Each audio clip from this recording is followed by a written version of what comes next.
It is being seen as one of the trickiest diplomatic tours in decades, in which Donald Trump must grapple with the thorny issues of North Korea's nuclear ambitions as well as trade wars in Asia. Trump Asia Tour. Here's what lies ahead for him. Japan Gulf and YouTube hits 57 November. Japan's Prime Minister, Shinzo Abe, will attempt to build on the rapport he established with Trump during visits to New York and Florida, first on the golf course and then over an official dinner in Tokyo that will feature an intriguing musical interlude. Trump's 2 days in Japan will be dominated by North Korea. There was alarm during the U.S. presidential campaign that the U.S. president would weaken Washington's security commitment to its East Asian allies. Although this has abated, Abe is expected to seek further private and public reassurances that the U.S. stands with Japan as it confronts North Korean missile launches over its territory. In policy terms, that will mean more cooperation on missile defense and joint efforts to ensure other countries, namely China and Russia, fully implement recent UN Security Council sanctions against Pyongyang.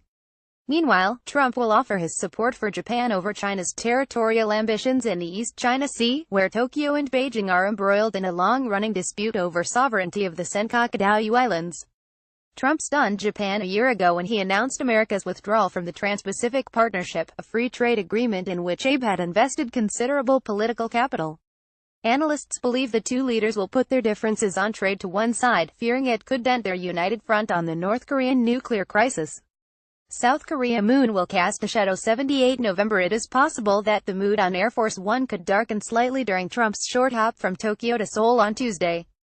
While Abe, a hawk, hasn't budged an inch from Trump's position on North Korea, the South's left-leaning president, Moon Jae-in, will offer the president a cordial, but cautious, welcome.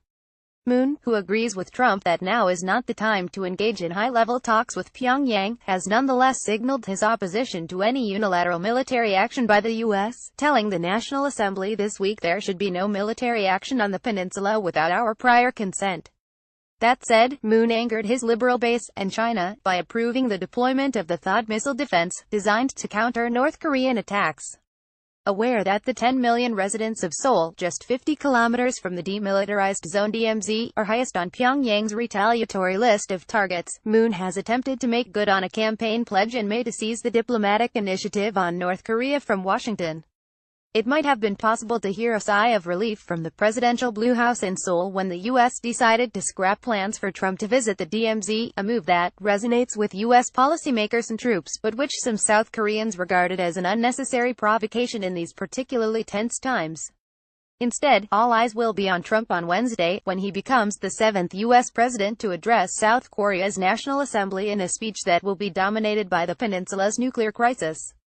China a Great Wall and greater trade deals. 810 November. Xi Jinping is likely to roll out the reddest of red carpets for Donald Trump during his 3 days in Beijing. Some believe Xi might even offer his border wall-obsessed guest a tour of the greatest wall on earth.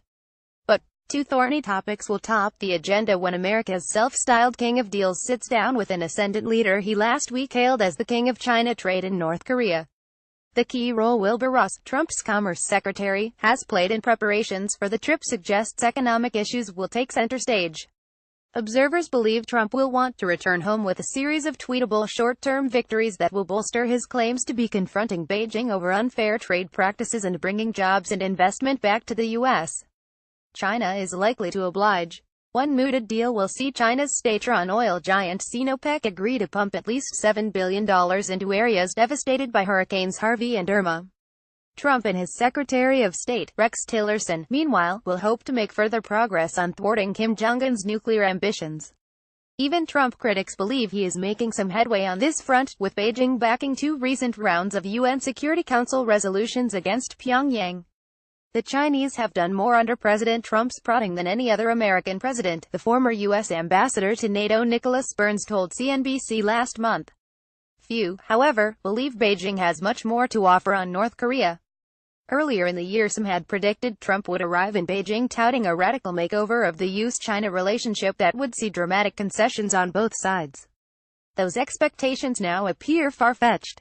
Vietnam goodbye noodles. Hello Putin. 10-11 November. The defining image from Obama's visit to Vietnam last year was him and celebrity chef Anthony Bourdain sitting on plastic stools, shirt sleeves rolled up and eating noodles as part of their $6 dinner.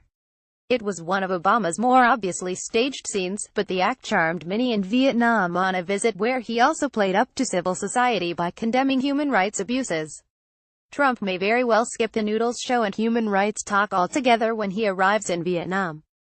First, he will head to the Regional Asia-Pacific Economic Cooperation APEC conference, perhaps the most significant wildcard of the entire Asia trip, with so many world leaders, including Vladimir Putin, all crammed into the Intercontinental Hotel at the seaside resort town of Da Nang.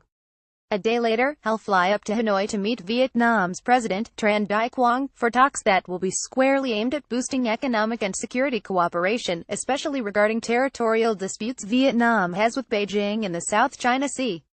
Trump also wants to rebalance a major trade deficit, and has already hailed deals worth billions of dollars with U.S. companies in Vietnam. But diplomacy could be tough as the communist leadership is wary of the property developer. Vietnam would have been a prime beneficiary of the Trans-Pacific Partnership negotiated under Obama that Trump ditched within days of taking office. Philippines peas in a pod, or are they? 12-13 November. Philippine President Rodrigo Duterte and Trump, two populist and equally mercurial leaders who have not escaped the inevitable comparisons, will meet on the last leg of the U.S. leader's trip to Asia when he flies into Manila. U.S.-Filipino relations have plummeted under Duterte's leadership, especially after Obama criticized his bloody war on drugs in which police have killed thousands. Duterte responded by calling Obama a son of whore and announced a separation from the former colonial power.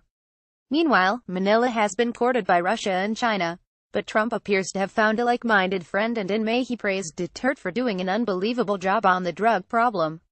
The pair are likely to discuss the North Korean crisis as well as Morao, a city in the southern Philippines that was taken over by local militants who had pledged allegiance to Islamic State. However, the bilateral may be overshadowed by Trump's reported unwillingness to attend the East Asia Summit, which would add a day or two to an already lengthy 11-day trip for the notoriously cranky commander-in-chief. Trump's absence signals a lack of interest and raises doubts about America's alleged engagement in a region where China has taken a key interest. The dozen or so Asian countries there may feel abandoned.